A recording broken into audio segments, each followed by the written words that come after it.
दोस्तों आज मैं अपने इस YouTube चैनल ट्रेंड सारथी में आपको आज मार्केट गिरने के पीछे क्या कारण था, आज इतनी बिकवाली क्यों ही हुई मार्केट में, ये सारा कुछ मैं आज आपको इस वीडियो में बताने वाला हूं। और दोस्तों ये भी मैं बताऊंगा कि कल किस लेवल पे आपको बाई करना है और किस लेवल पे सेल करना है। अभी जो करंट सिचुएशन है मार्केट में वो क्या है, आगे क्या रणनीति अपनानी चाहिए, ये सारा कुछ मैं आपको इस वीडियो में बताने वाला हूं।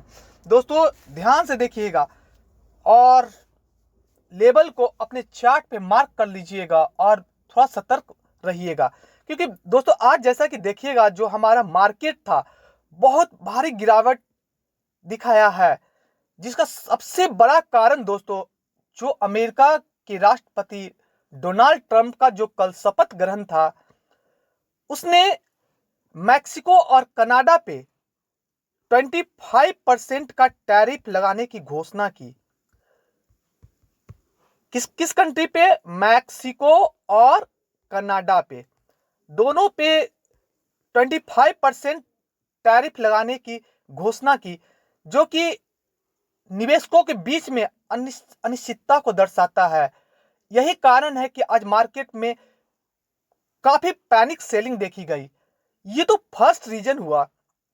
और सेकंड रीजन ये भी है कि जो FII है, जो विदेशी निवेशक है, वो जनवरी में 51 करोड़ रुपया की निकासी हमारे मार्केट से कर ली है। ये भी एक प्रमुख कारण था गिरावट का।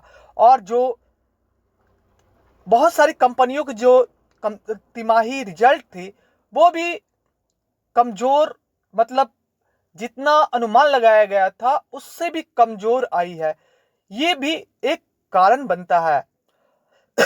अब जो आगामी केंद्रीय बजट आने वाला है 2025 को, उसको लेकर भी बाजार में अभी सतर्कता देखी जा रही है।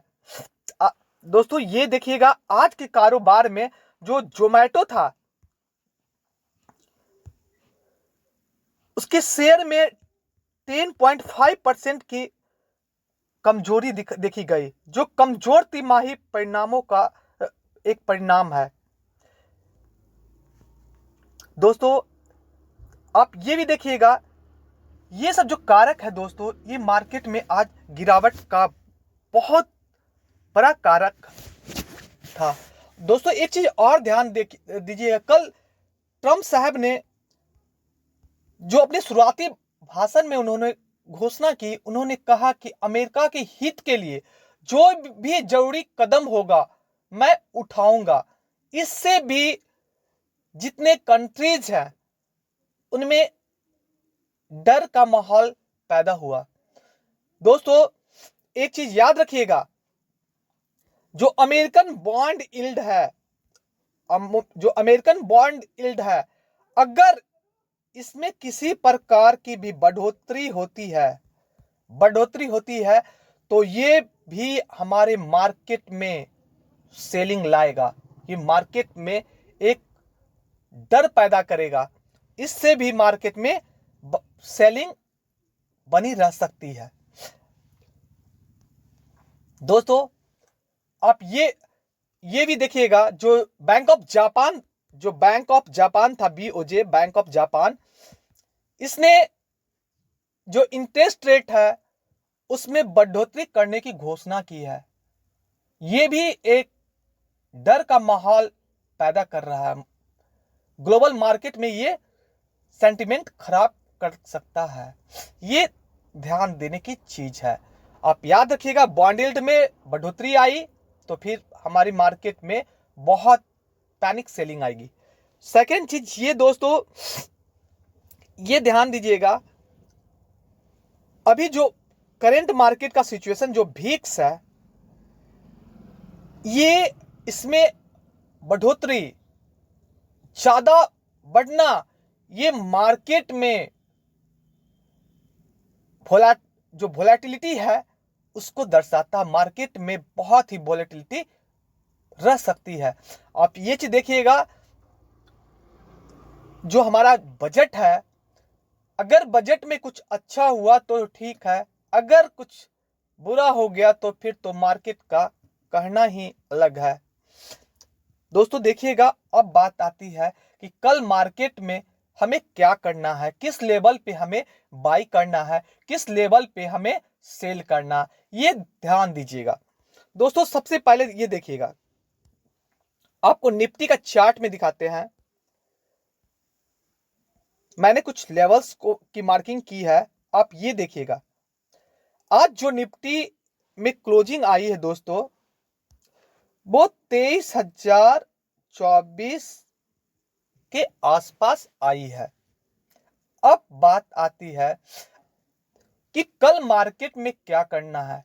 दोस्तों ये चीज हमेशा याद रखिएगा, कल अभी जो मार्केट का करेंट सिचुएशन है वो सेल ऑन राइस है। सेल ऑन राइस का मतलब होता है दोस्तों, हर बढ़त पे आपको सेल के लिए सोचना है। आपको हर रेजिस्टेंस पे आपको ये देखना है कि वहां पे कोई बेयरिश कैंडलस्टिक पैटर्न्स बन जाती है, उस बेयरिश कैंडलस्टिक पैटर्न्स का लो ब्रेक होता है, या फिर अगर कोई स्विंग बन जाता है और उस स्विंग को नीचे की ओर ब्रेक करता है। स्विंग का मतलब ये होता है दोस्तों कि जैसे वी शेप या यू शेप, वी शेप या यू शेप अगर ऊपर की ओर है तो ये जो हो गया ये आपका स्विंग हो गया, नीचे एक बॉटम की साइड ये आपका स्विंग लो हो गया। अगर इस स्विंग लो को ब्रेक करता है आप सेल के लिए सोच सकते हैं, इस स्विंग हाई को ब्रेक करता है तो आप बाई के लिए सोच सकते हैं। लेकिन दोस्तों याद रखिएगा, करंट सिचुएशन के अकॉर्डिंग ही काम कीजिए, क्योंकि अभी मार्केट में जो सेफ ट्रेडर हैं वो अपने फंड को बचाएं, क्योंकि अभी मार्केट का जो वोलेटिलिटी है, जो भिक्स इंडिया भिक्स है, आप इंडिया भिक्स को भी आप देख सकते हैं कि अभी जो इंडिया भिक्स की प्रेजेंट कंडीशन है वो दर्शा रहा है कि मार्केट में वोलेटिलिटी बनी हुई है।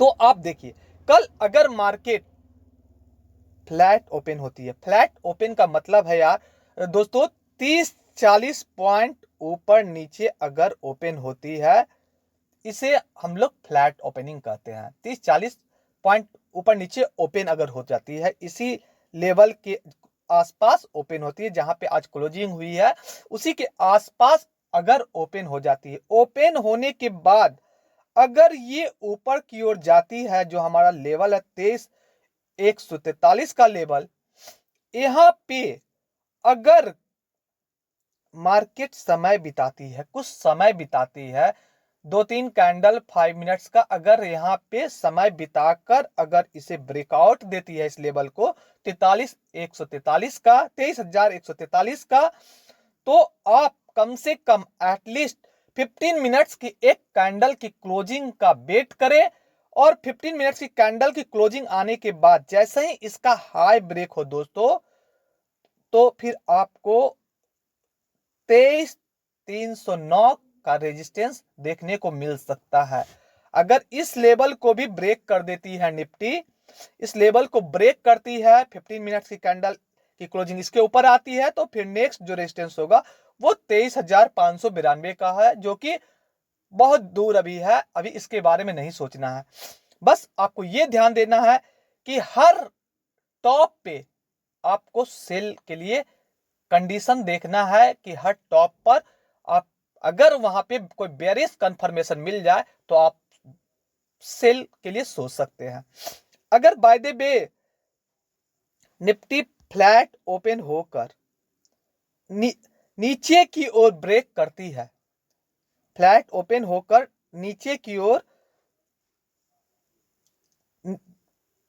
नीचे की ओर आती है, तो ये जो हमारा सपोर्ट है 22,860 का सपोर्ट है। आप ये ध्यान दीजिएगा, फ्लैट ओपन होने के बाद अगर इस का रेंज ब्रेक होता है तो फिर जो आपका सपोर्ट होगा 22,860 का सपोर्ट है। अगर यहां समय बिताती है निफ्टी, यहां समय बिताने के बाद ऊपर की ओर ब्रेक करती है तो आपका जो आज का लो है, आज का जो क्लोज है, ये हमारा रेजिस्टेंस का काम करेगा। और फिर जैसे ही अगर Nifty direct gap down open होकर इस लेवल जो 22,860 का लेवल को डायरेक्ट सीधे ब्रेक करती है, आपको ट्रेड में तुरंत एंट्री नहीं लेना है, आपको एक स्विंग का इंतजार करना है। स्विंग जैसे ही स्विंग कोई बन जाता है, उसके बाद उस स्विंग का ब्रेक डाउन होता है, तो फिर आप वहां पे ट्रेड में एंट्री ले सकते हैं। आपका जो सपोर्ट होगा 22,694 का और फिर 22,411 का स्पेस है। दोस्तों, अगर by the way Nifty direct gap up open हो जाती है 23,143 के लेवल के ऊपर ओपन हो जाती है, आपको वेट करना है, आपको डायरेक्ट ट्रेड में एंट्री नहीं लेनी है, आपको थोड़ा वेट कर कर चलना है। यहाँ पे अगर by the way gap up open होकर अगर निफ्टी थोड़ा नीचे आकर एक स्विंग बनाती है और स्विंग का जैसे ही ब्रेकआउट होता है, तो फिर जो आपका नेक्स्ट रेजिस्टेंस होगा वो 23,309 का होगा। अभी फिलहाल मार्केट में दोस्तों स्विंग का इंतजार करें, या अगर आप एक प्रोफेशनल ट्रेडर हैं तो हमेशा एक स्विंग का वेट करें। जैसे आप देखिए यहाँ पे एक स्विंग बना है, उसके बाद देखिए ब्रेक डाउन हुआ है, कितना अच्छा नीचे गया है मार्केट। यहाँ पे देखिए एक स्विंग बना है, मार्केट कितना अच्छा ऊपर गया है। यहाँ पे देखिए एक स्विंग बना है, मतलब स्विंग के बाद मार्केट में अच्छा मोमेंट आता है, स्विंग ब्रेक हो जाए अच्छा मोमेंट आता है। और स्विंग तो देखते ही हैं कि स्विंग भी टाइप यू टाइप का स्विंग होता है। जैसे ही टूटे आप ट्रेड में एंट्री ले सकते हैं, टूटने के बाद आप ट्रेड में एंट्री ले सकते हैं। या फिर अगर किसी लेवल पे मार्केट समय बिता रही है और वो जो समय बिताती है उसे कंसोलिडेशन पीरियड कहते हैं। कंसोलिडेशन पीरियड 3-4 कैंडल एक ही रेंज में समय बिता रही है, जैसे ही रेंज का ब्रेकआउट या ब्रेकडाउन हो, आप वहां पे ट्रेड में एंट्री ले सकते हैं। ये एक सेफ ट्रेडिंग होता है। एक स्विंग ब्रेक पे और फिर कंसोलिडेशन के बाद, ये दो कंडीशन में ही आप ट्रेड में एंट्री बनाए, ये ज्यादा सेफ होता है। दोस्तों, मैंने जो लेवल मार्किंग की है इसे आप अपने चार्ट पे मार्क कर लीजिएगा और फिर आप अच्छे से कल के लिए प्लान बना सकते हैं। लेकिन याद रखिएगा, अभी मार्केट में सेल ऑन राइज का कंडीशन है। इसका मतलब ये होता है कि हर टॉप पे आपको सेल के लिए सोचना है। सेल के लिए सोचना है इसका मतलब नहीं है कि आपको सेल कर देना। सोचने का मतलब ये है कि वहां पे कोई कंडीशन आए, सेलिंग का कंडीशन आए, तभी आपको सेल करना, अदरवाइज आपको सेल नहीं करना है। कंडीशन कोई बेयरिश कैंडलस्टिक पैटर्न्स बन जाए तब आपको सेल के लिए सोचना है, अदरवाइज नहीं। दोस्तों, अगर ये वीडियो पसंद आया हो तो please like, subscribe, comment, share करना मत भूलिएगा। और लाइव मार्केट में अपडेट के लिए वीडियो के नीचे में आपको व्हाट्सएप लिंक दिखेगा, आप उसे ज्वाइन कर सकते हैं। तब तक के लिए धन्यवाद, नमस्ते।